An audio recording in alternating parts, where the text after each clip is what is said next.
મંદિર જવાના એક નહીં અનેક લાભ છે. રોજ પૂજા કરવાથી લાભ મળે છે. આ 36 લાભ અક્ષર જોવા મળ્યા છે. લોકો રોજ મંદિર જવાનું પસંદ કરે છે. કેટલાક પોતાના મનને શાંત કરવા માટે તો કેટલાક ભગવાનની પૂજા કરવા માટે જાય છે. જણાવી દઈએ કે મંદિરનો અર્થ થાય છે મનથી દૂર કોઈ સ્થાન. આવા સ્થળે થોડીવાર આંખો બંધ કરી અને મૌન રાખવું ખૂબ જ લાભદાયી હોય છે. લોકો મંદિરની પાછળ છુપાયેલા વિજ્ઞાન અને આધ્યાત્મને જાણતા નથી. સવારે વહેલા મંદિરે જવાથી ઘણા લાભ થાય છે. વ્યસ્ત જીવનશૈલીના કારણે લોકો મંદિર જઈ શકતા નથી. આવા સંજોગોમાં લોકોએ પોતાના ઘરની અંદર જ એક નાનકડું મંદિર બનાવી લીધું છે. મોટાભાગના લોકો ભગવાનને યાદ કરવા ઉપરાંત પૂજાપાઠ પણ આ નાના મંદિરમાં જ કરે છે. ઘરોમાં મંદિર હોવું ખૂબ જ શુભ હોય છે. આનાથી તમે સકારાત્મક ઉર્જાથી ભરપૂર રહેશો.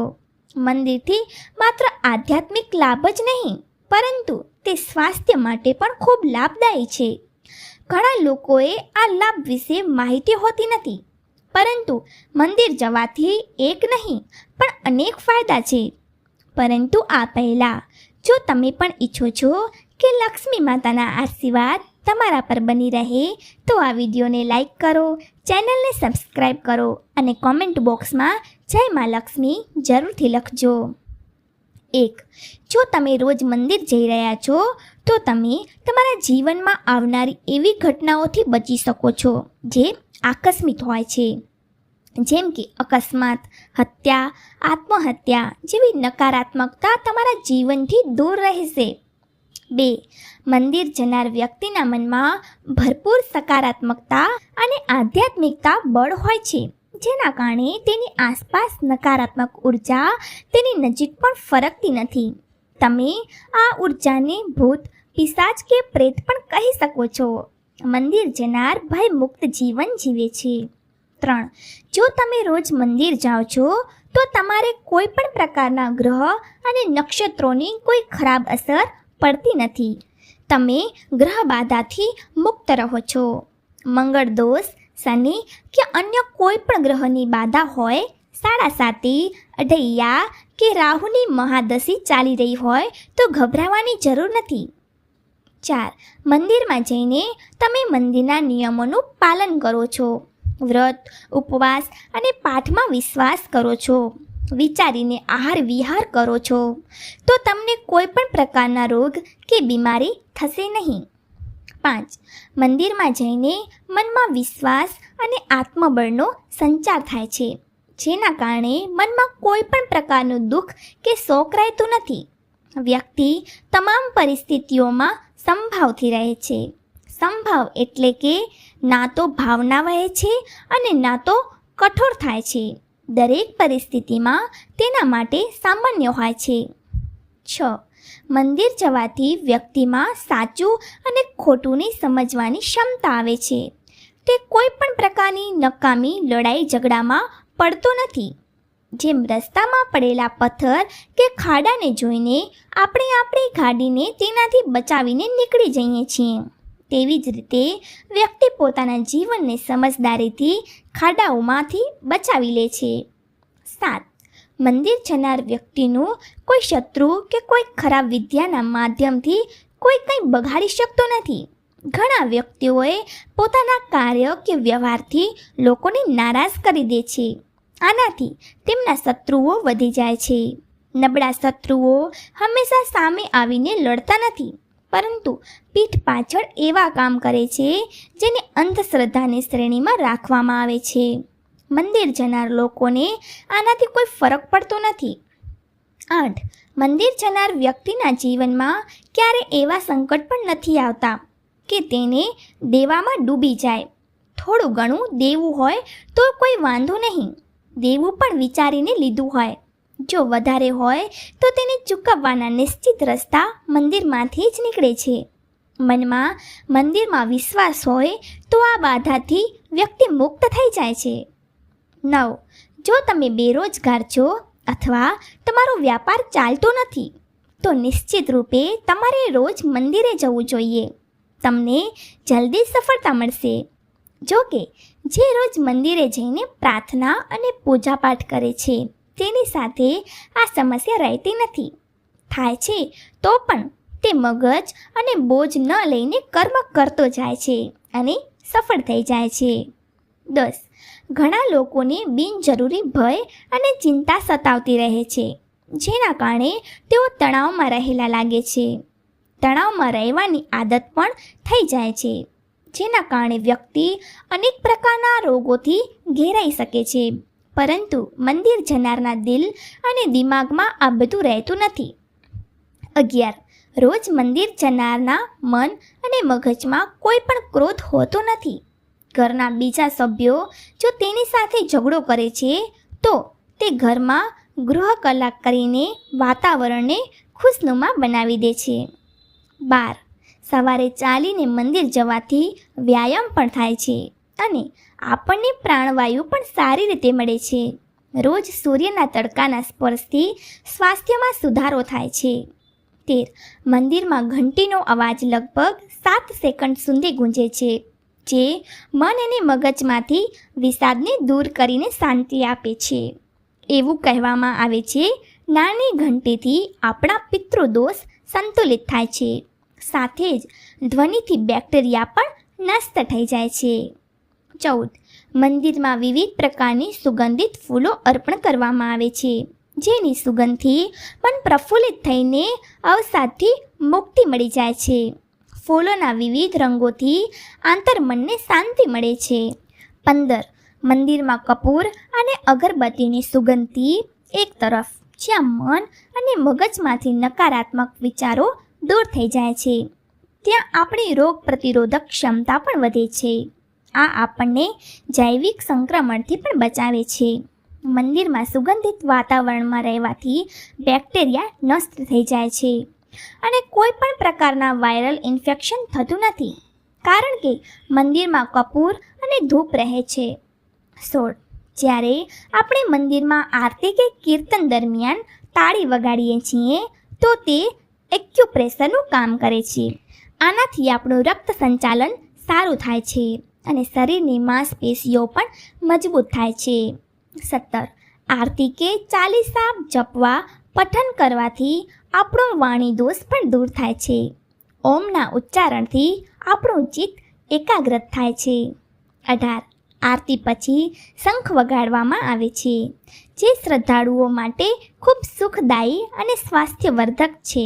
શંખ વગાડનારના ફેફસા મજબૂત થાય છે. 19.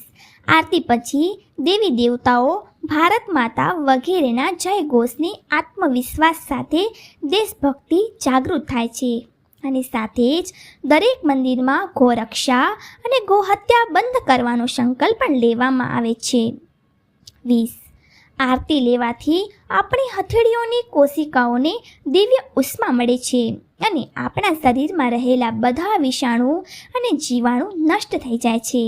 આંખો પણ હથેળીઓ પર રાખવાથી ગરમાહટથી આંખોની પાછળની સૂક્ષ્મ રક્તવાહિનીઓને ખોલી દે છે અને તેમાં વધારે રક્ત પ્રવાહિત થવા લાગે છે, જેનાથી આપણી આંખોની જ્યોતિ વધે છે. 21. આરતી પછી નમસ્કાર અને દંડવત પ્રણામ કરવાથી આપણા મનમાં વિનમ્રતા અને શ્રદ્ધાનો ભાવ જાગૃત થાય છે. અહંકાર અને ઘમંડનો નાશ થાય છે. 22. ભગવાનના દર્શન, પૂજા અને આરતી પછી આપણને તુલસી મિશ્રિત ચરણામૃત, પંચામૃત અને પ્રસાદ મળે છે. આ ચરણામૃત અને પંચામૃત આપણા સ્વાસ્થ્ય માટે ખૂબ જ લાભદાયક હોય છે. આયુર્વેદ મુજબ આ ચરણામૃત આપણા શરીરના ત્રણેય દોષોને સંતુલિત રાખે છે. ચરણામૃત સાથે આપેલી તુલસી આપણે ચાવ્યા વગર ગળી જઈએ છીએ, જેનાથી આપણા બધા રોગો ઠીક થઈ જાય છે. 23. મંદિરમાં ભગવાનની પરિક્રમા કરવાથી જ્યાં સ્વાસ્થ્યના લાભ મળે છે, ત્યાં આ પૃથ્વીના ગુરુત્વાકર્ષણની શક્તિ સાથે જોડાયેલી આપણા શરીરના તણાવો દૂર થઈ જાય છે. આની સાથે જ મંદિરમાં ગુંજન અને તેના કળશમાંથી પ્રવાહિત થતી ઉર્જા આપણા શરીરને પ્રભાવિત કરીને સકારાત્મક ઉર્જા આપે છે. 24. મંદિર ભૂમિને સકારાત્મક ઉર્જાનું ક્ષેત્ર માનવામાં આવે છે. આ ઉર્જા ભક્તોના પગ દ્વારા જ પ્રવેશ કરી શકે છે. આ માટે આપણે મંદિરની અંદર નંગે પગે જઈએ છીએ. 25. મંદિરમાં જઈને જ્યારે આપણે આપણી મનોકામનાને વારંવાર દોહરાવીએ છીએ તો આપણને મંદિરની સકારાત્મક ઉર્જાનો સાથ મળે છે અને આનાથી પ્રકૃતિ સક્રિય થઈને આપણી મનોકામના પૂર્ણ કરવા લાગે છે. 26. દરેક મંદિરમાં પીપળ, વડ, લીમડો, કેળ અને તુલસી વગેરેના વૃક્ષો હોય છે. આ વૃક્ષોને આપણે જળ અર્પણ કરીએ છીએ અથવા તેમણે આપણે નમસ્કાર કરીએ છીએ. આ વૃક્ષોમાં પુષ્કળ ઓક્સિજન સાથે દિવ્યતા હોય છે. જો આપણે મન અને મગજને સ્વસ્થ કરે છે તેનાથી આપણા મનમાં શાંતિ આવે છે. 27. મંદિરમાં આપેલા દાન અનેક લાભ હોય છે. દાનથી આપણે કૃપણ રહેતા નથી અને આપણે વસ્તુઓ પ્રત્યે આસક્તિ નથી રાખતા. આની સાથે જ આપણી સામાજિક જવાબદારીઓનું પણ નિર્વહન થાય છે. 28. મંદિર જવાથી આપણી સામાજિક પ્રતિષ્ઠા વધવાની સાથે ઓળખાણ પણ વધે છે. 29. મંદિર જવાથી આપણને પંચાંગ અને તહેવારોની જાણકારી પણ મળે છે. 30. મંદિર જવાથી ધાર્મિક જ્ઞાન પણ વધે છે કારણ કે ત્યાં ગીતા, વેદ, ઉપનિષદ વગેરે વિશે માહિતી પણ મળતી રહે છે. 31. મંદિરમાં વ્યક્તિ હાથ જોડીને ઊભો રહે છે. હાથ જોડવાથી જ્યાં આપણા ફેફસા અને હૃદયને લાભ મળે છે ત્યાં આનાથી રોગ પ્રતિકારક શક્તિનો વિકાસ પણ થાય છે. કહેવાય છે કે હથેળીઓ અને આંગળીઓના એ બિંદુઓ પણ દબાણ પડે છે જે શરીરના અન્ય અંગો સાથે જોડાયેલા છે. આનાથી તે અંગોમાં ઉર્જાનો સંચાર થાય છે. 32. દરરોજ મંદિરે જઈને વ્યક્તિ પોતાના મસ્તક પર અથવા બે આંખો વચ્ચે ચંદન કે કેસરનું તિલક લગાવે છે. આ તિલક લગાવવાથી જ્યાં શાંતિનો અનુભવ થાય છે ત્યાં આનાથી એકાગ્રતા વધે છે. ખરેખર જ્યાં તિલક લગાવવામાં આવે છે તેની બરાબર પાછળ આત્માનું નિવાસ હોય છે. આજ્ઞા ચક્ર અને સહસ્રાર ચક્રની વચ્ચેના બિંદુ પર આત્મા નિવાસ કરે છે જે લીલા રંગની છે.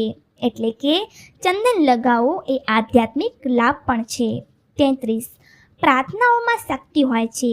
પ્રાર્થના કરનાર વ્યક્તિ મંદિરમાં ઈશ્વરના માધ્યમથી જોડાઈને પોતાની વાત ઈશ્વર કે દેવ શક્તિ સુધી પહોંચાડી શકે છે. દેવતાઓ સાંભળનાર અને જોનાર છે. દરરોજ કરવામાં આવતી પ્રાર્થના દેવતાઓ પર અસર થવા લાગે છે. માનસિક કે મૌખિક પ્રાર્થનાઓનો અવાજ આકાશમાં જતો રહે છે. પ્રાર્થના સાથે જો તમારું મન સાચું અને નિર્દોષ છે તો જલ્દી જ સુનાવણી થશે અને જો તમે ધર્મના માર્ગ પર નથી તો પ્રકૃતિ જ તમારી પ્રાર્થના સાંભળશે, દેવતા નહીં. પ્રાર્થનાનું બીજું પાસું એ છે કે પ્રાર્થના કરવાથી મનમાં વિશ્વાસ અને સકારાત્મક ભાવ જાગૃત થાય છે જે જીવનમાં વિકાસ અને સફળતા માટે અત્યંત જરૂરી છે. 34. પૂજા એક રાસાયણિક ક્રિયા છે. આનાથી મંદિરની અંદર વાતાવરણ pH વેલ્યુ પ્રવાહી પદાર્થ માપવાની એકદમ ઘટી જાય છે જેનાથી વ્યક્તિની pH વેલ્યુ પર અસર પડે છે. આ આયનિક ક્રિયા છે જે શારીરિક રસાયણને બદલી નાખે છે. આ ક્રિયા રોગોને ઠીક કરવામાં સહાયક થાય છે. દવાઓથી પણ આ જ ક્રિયા કરવામાં આવે છે જે મંદિર જવાથી થાય છે. 35. મંદિરમાં પ્રવેશ કરતા પહેલાં શરીર અને ઇન્દ્રિયોને જળથી શુદ્ધ કર્યા પછી આચમન કરવું જરૂરી છે. આ શુદ્ધ કરવાની પ્રક્રિયાને જ આચમન કહે છે.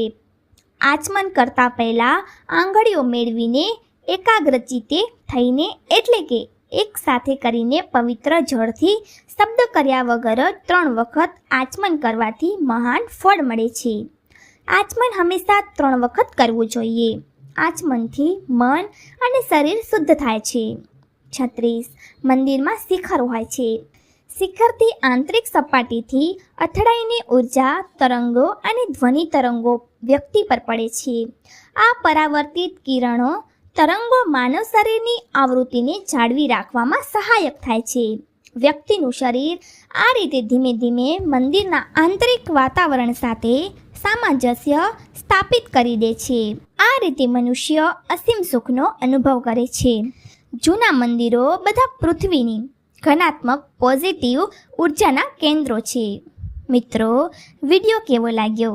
જો સારું લાગ્યો હોય તો લાઈક અને શેર જરૂરથી કરો અને ચેનલને સબસ્ક્રાઈબ કરવાનું ના ભૂલશો અને બેલ નોટિફિકેશન ઓલ પર સેટ કરી દો, જેથી આગલી અપડેટ સૌથી પહેલાં તમને મળે. વિડીયો જોવા બદલ તમારો આભાર.